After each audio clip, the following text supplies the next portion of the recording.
The kid threatened me with a shotgun and school toy sale place become revenge, and it ended with a gun. Hello guys. I never thought my school would be the kind of place where something like this could happen. It's a quiet, middle-class suburb where the most excitement we usually see is the annual football game rivalry. But what happened between Ryan and Ethan shattered that illusion for me. Looking back, it all started so innocently. Two kids selling Hot Wheels cars as a side hustle. But it didn't stay innocent. Ryan and Ethan weren't best friends, but they had something in common that connected them, a love for Hot Wheels. Ryan was in my grade, 8th, and Ethan was in 9th. Both of them were super into these little cars.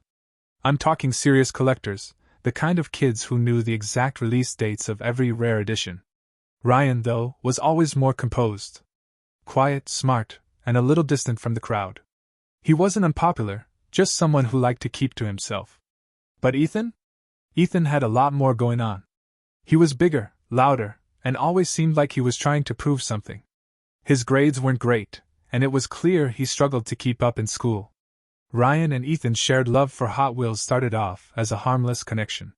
They'd talk about new releases at lunch, trade rare cars, and slowly, other kids noticed. Some started asking if they could buy a car or two. What started out as friendly trades quickly turned into something bigger.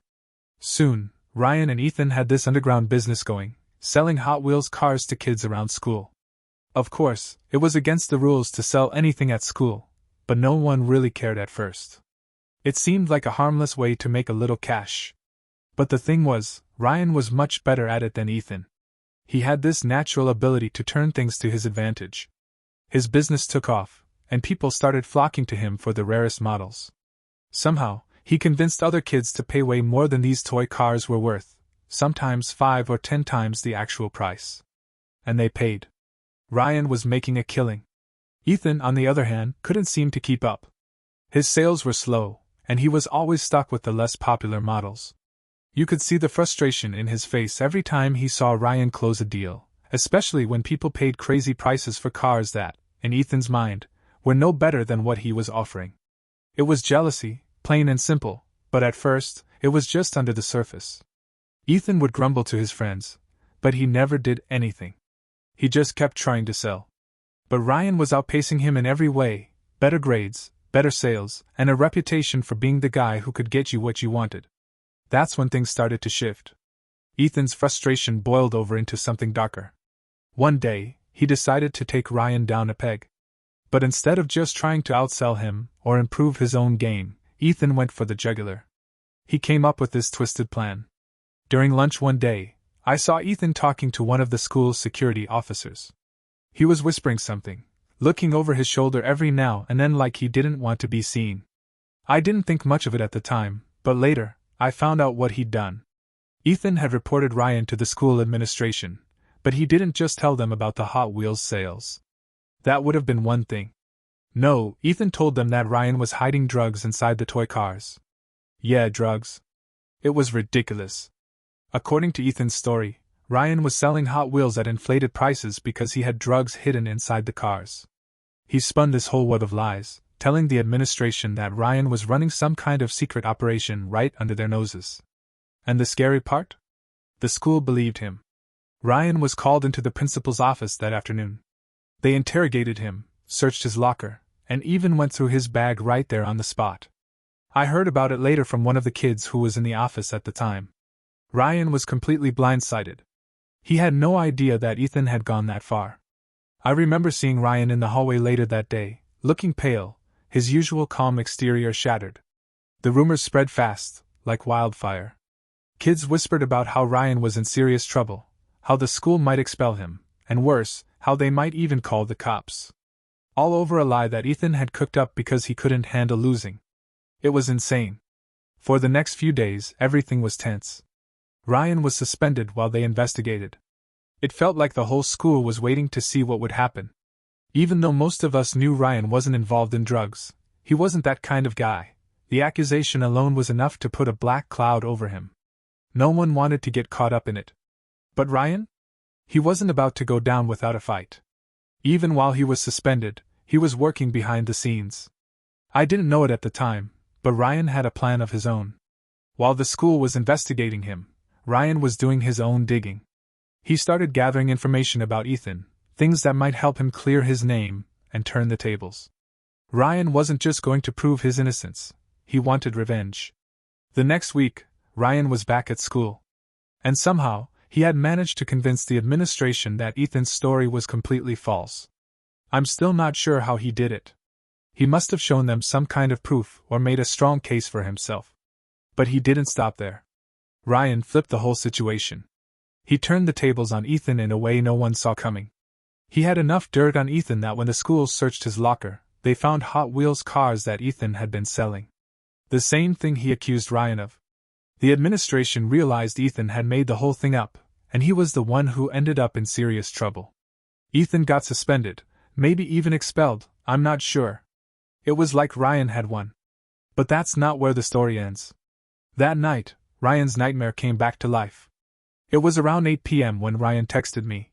It was a weird message, something along the lines of, "You're not going to believe what just happened." I didn't know what he meant, so I asked him to explain. What he told me chilled me to the bone. Ethan had shown up at Ryan's house. He'd somehow found Ryan's address. Maybe he'd seen it on a school document, or maybe he'd asked someone who knew. Either way, Ethan wasn't done. He wasn't going to let what happened at school slide. Ryan's mom, completely unaware of what had gone down between the two boys, answered the door when Ethan knocked. She didn't think anything of it and invited Ethan inside. She figured he was just a friend from school, so she told him to wait in the hallway while she stepped out for a moment. Meanwhile, Ryan was upstairs in his room, not expecting company, especially not Ethan. When he came downstairs and saw Ethan sitting in his hallway, the air froze. Ethan didn't say anything at first. He just sat there, staring at Ryan with this dark, cold look in his eyes. The tension was thick, and Ryan could feel that something wasn't right. He knew Ethan wasn't there for a friendly visit. Ryan's mind raced. He didn't know what Ethan was planning, but he wasn't about to wait and find out. Without saying a word, Ryan turned and walked into his dad's room, where he knew his dad kept a shotgun locked up in the closet. Ryan grabbed it. It wasn't loaded, but that didn't matter. He walked back into the hallway, shotgun in hand, and stood there facing Ethan. Ethan's face went pale when he saw the gun. He looked like he'd been punched in the gut, like all the fight had drained out of him in an instant. Ryan didn't even have to point the gun at him, just the sight of it was enough to scare Ethan off. He stood up, mumbled something I'm sure was an apology, and bolted out of the house. He didn't even close the door behind him. Ryan told me later that his hands were shaking so badly he had to sit down afterward. It wasn't just the confrontation that got to him, it was the realization of how close things had come to turning into something much worse. The next day at school, everything felt surreal. No one talked about what had happened between Ryan and Ethan, but it was like the whole school knew, even if no one said anything. Ryan didn't say a word, acting like everything was back to normal, but I could tell something had changed. He was more guarded, more on edge. Ethan, on the other hand, didn't show up to school. Days passed, and he still wasn't there. Some kids started to speculate that he might have left town or transferred to another school. But that wasn't the end of it.